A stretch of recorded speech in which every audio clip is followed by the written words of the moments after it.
Once upon a time, deep in a dense forest where trees intertwined and shadows intermingled, the animals lived in harmony and peace. But on a cloudy morning, a horrific crime was discovered that shook the forest to its core and instilled fear in its inhabitants. Layla, the graceful and kind gazelle, loved to run around the forest every morning.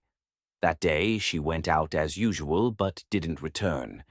After hours of anxious searching, her friend Bob the rabbit found her body lying among the trees, with signs of fear and pain on her face. The animals quickly gathered in the grand forest square to hold an exceptional court session to try to uncover the mystery of this heinous crime. The court consisted of the wise owl judge, the detective fox Rex, and the crow lawyer Crow. Judge Owl began the session by saying, "Friends, we are here today to investigate the murder of Layla the gazelle. It is a tragic event, and we must find out who did this and punish them severely." Detective Rex started the investigation by asking the witnesses about the last time they saw Layla. Bob the rabbit stepped forward and said, "I saw her running towards the southern part of the forest last time. She was happy and cheerful as always." Then Skipper the squirrel came forward and reported, "I saw Layla talking to Max the wolf by the river. There seemed to be a dispute between them." Hearing this, Judge Owl looked at Max the wolf and asked, "Max, what were you doing with Layla by the river?"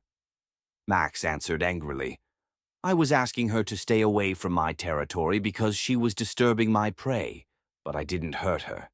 After talking to her, I went my way and left her alone." Eagle the eagle then said, "I saw something strange.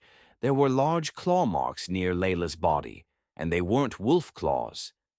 Everyone cautiously examined the claw marks.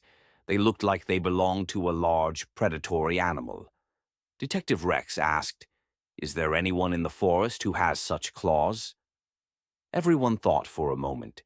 Then old Sylvia the turtle said, "Yes, they look like the claws of Tiger the tiger. But he lives in the far part of the forest, and no one has seen him here for a long time." Detective Rex, accompanied by a group of animals, headed towards the far part of the forest where Tiger lived. When they arrived, they found Tiger resting under a huge tree. Rex asked firmly, "Tiger, we have a question for you. Where were you last night?" Tiger answered calmly, "I was here in my usual place. I didn't leave my territory." But Detective Rex was not entirely convinced.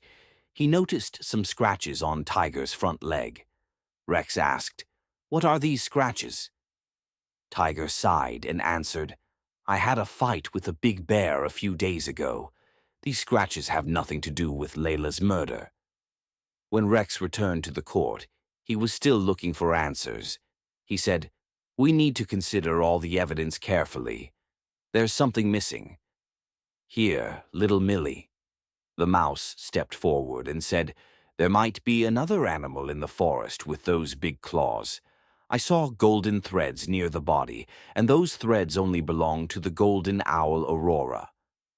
Everyone looked in amazement at Judge Owl, who said, "Aurora is a rare owl and only leaves her hideout at night." Rex decided to go to Aurora's hideout to talk to her. When he arrived, he found Aurora awake and sitting on a tree branch. He asked, "Aurora, we have some questions about Layla.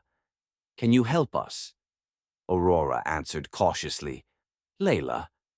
Yes, I heard about her murder, but I didn't see her."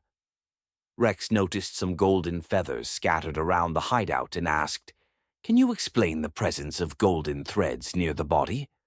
Aurora sighed and answered, "I was on a nightly hunt for food and passed by there, but I didn't see anyone or harm anyone."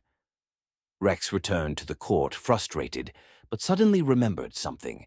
He said loudly, "We forgot something important. What about the birds of prey? They can see everything from above." Judge Owl summoned the eagles and other birds of prey and asked them what they saw on the night of the crime. Eagle stepped forward again and said, I saw a strange eagle flying in the sky that night, and it looked agitated. Rex asked, "Can you describe this eagle?" Eagle answered, "It had black feathers and a white spot on its wings." Everyone remembered Black Owl Oki, who lived in the eastern part of the forest. She had black feathers and a white spot on her wings. Rex summoned Oki and asked, "Oki, where were you last night?" Oki answered nervously, "I was looking for food for my chicks, but I didn't see Layla." Here, Detective Rex gathered all the evidence and said, "Friends, I believe we are close to solving the mystery. There are golden threads and large claw marks. This means more than one animal was involved in the crime." Skipper the squirrel stepped forward again and said, "Maybe there was an alliance between the predators. Max, Tiger, Aurora, and Oki could have collaborated." Thanks to this information, Rex gathered all the suspect animals and asked them one last time. Under pressure, Oki broke down and confessed, "Yes, we were all planning to get rid of Layla because she was threatening our territories, but things got out of hand." The animals realized the complexity of the situation and decided to make a collective decision to punish those involved and rebuild trust and peace in the forest. Everyone learned a valuable lesson about the importance of cooperation and forgiveness, and the forest returned to its former tranquility.